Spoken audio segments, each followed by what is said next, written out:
In this video, I want to take you guys through a brand new Souls-like hack and slash game in Moonray coming to the PlayStation 5 sometime in the future. We know it's headed to Steam Early Access on July the 2nd, but it will be coming to the PS5 as well. Game looks pretty good, so I want to highlight that. Speaking of the PlayStation 5, we got some screenshots, the first screenshots for the Lord of the Rings Gollum, and also, EA has detailed EA Play Live 2020. EA has announced date and time of its big summer gaming show. We'll talk that in just a little bit, but first of all, I really need to highlight Moonray. This game just got announced from developer and publisher. Everything is full of gods, and visually, the game looks rather aesthetically pleasing, I have to say. It's got more of a simplistic look going on for it, but it's something that I think definitely works with the style of game this is going for.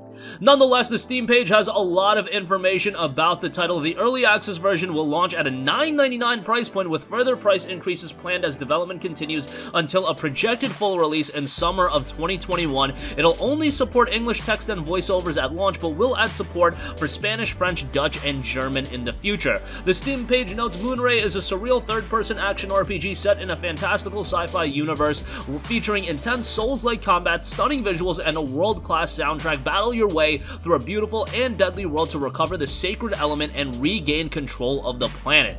You'll upgrade your character, weapons, and skills to survive the brutal onslaught of the cult, fight your way through large open spaces and tight, intricate corridors as you struggle to recover the element Millium. Available in early access in July, and please note that the full price will be higher, so that $9.99 launch price point in early access is not going to be the final price point. It also notes it's full of stunning, surreal environments. You're fighting a fierce religious cult in the heart of their holiest shrine complex. Each world features a unique biome with the incredible religious architecture of the cult. The element Millium contains incredible power. The cult has unlocked many of its secrets, allowing it to create incredible holy temples and shrines. Explore the landscape thoroughly to find resources you need to upgrade your character. The enemies will get very tough very quickly. You'll need to get all the help you can.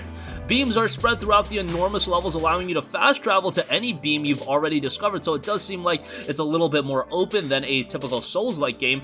Definitely from a visual standpoint, the setting looks really good, and I mentioned it before, but the biomes all look very, very distinct. It'll be interesting to see how many in totality we're going to be able to explore, but so far, I'm really liking what I am seeing.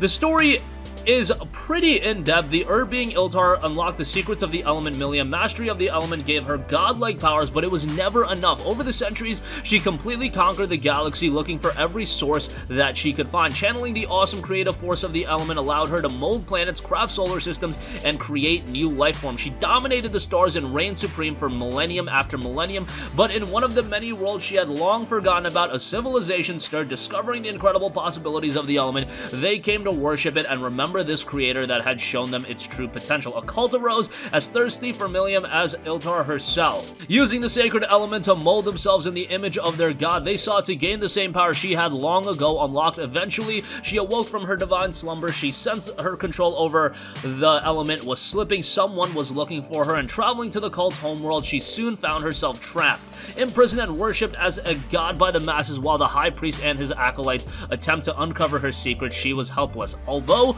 everything was not lost, secretly she created a new life form, one powerful enough to find and free her. The cult had grown strong and was rapidly advancing. Soon they would no longer have any need of her, but if her new guardian could reach her in time, obviously that's where you come in. Again, from a visual standpoint, game looks great. Seems like it has quite a bit of depth in its gameplay, and while it won't be headed to PlayStation 5 anytime in the near future, it won't be a launch game. Rather, it's scheduled for a launch in 2021. Come July 2nd, we'll have an idea of how this game is on the PC in early access. Always, early access games are titles that do evolve over time, generally speaking. The initial product is relatively rocky, and I would really imagine that with Moonray as well, but hopefully it develops into something of quality when it does ultimately release in 2021. Alright, moving on from that, the Lord of the Rings Gollum first screenshots have come out. It's been a little over a year since the Lord of the Rings Gollum was announced, and today we're finally seeing some early glimpses of what scurrying around as Gollum will look like.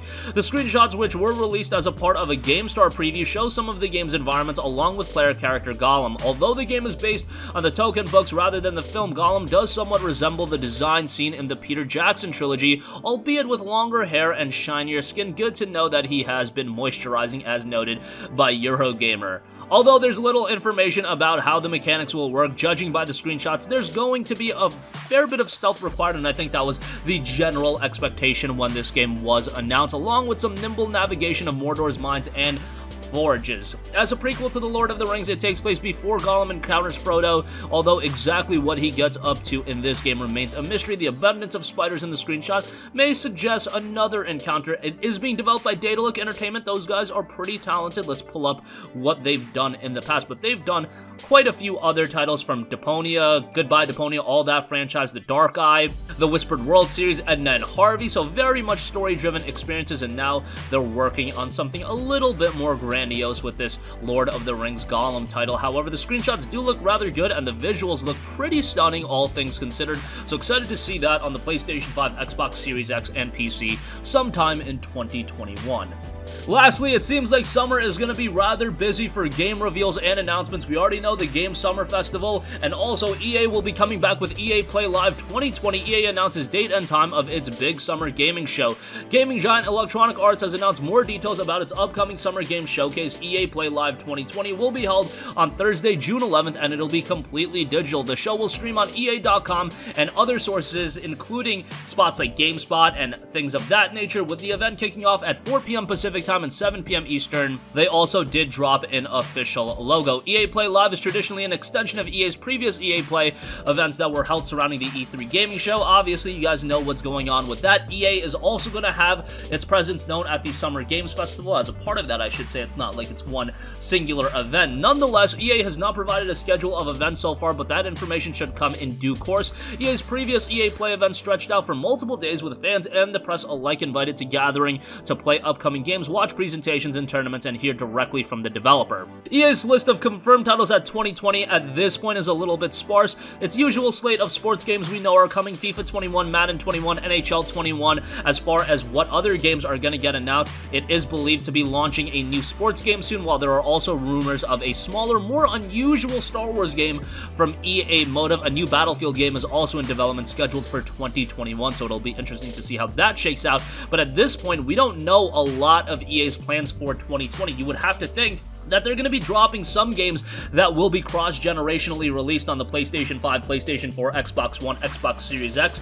That would have you thinking with conventional wisdom, because they did do that with the PlayStation 4 and the Xbox One. Battlefield 4, Need for Speed Rivals, those two games immediately jumped to my mind, and of course all of the sports games, I believe, were cross-platform and cross-generationally released as well, so that's something to note. I know EA is not everyone's favorite publisher, but there are things like Star Wars Jedi Fallen Order that I absolutely love. Star Wars Battlefront 2 has become a pretty good experience, and if EA gets back on track, you know, we're always about a world where recency means more than I think a lot of people give it credit for, and if they get back on track and they release good game after good game, look, I think if BioWare releases a couple good games, their perception can change. I think Respawn releasing another good Star Wars game or another good game in general, you know, that is going to be something exciting. BioWare, I'm very, very skeptical about at this point, especially with Dragon Age 4. That does not sound to be having the smoothest development process, and I don't know when we're going to see an official gameplay reveal of that, since the release is probably a ways away. But nonetheless, I like to hold out hope that these developers are going to put out quality content. I'm confident in a studio like Respawn. DICE, I'm hoping, is going to put out something good with the next Battlefield title. I hope Star Wars Battlefront can get back on track after Battlefront 2 wrapped up its content drop, but there is a lot of potential there, and EA, obviously, sometimes they're not best known for realizing obvious potential with Star Wars Battlefront 1 and Battlefront 2 initially, but hey, I'm gonna hold out hope for the best to happen. And that's gonna conclude this video. Again, the Souls-like hack and slash Moonray will be dropping on PC via Steam Early Access on July 2nd. That will be $9.99 if you do want to check it out there. I don't believe they've dropped the system requirements yet.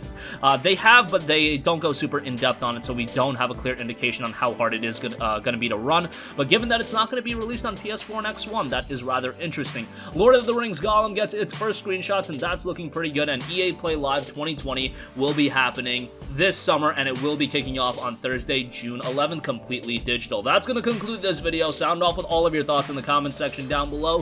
Thank you for watching, and goodbye.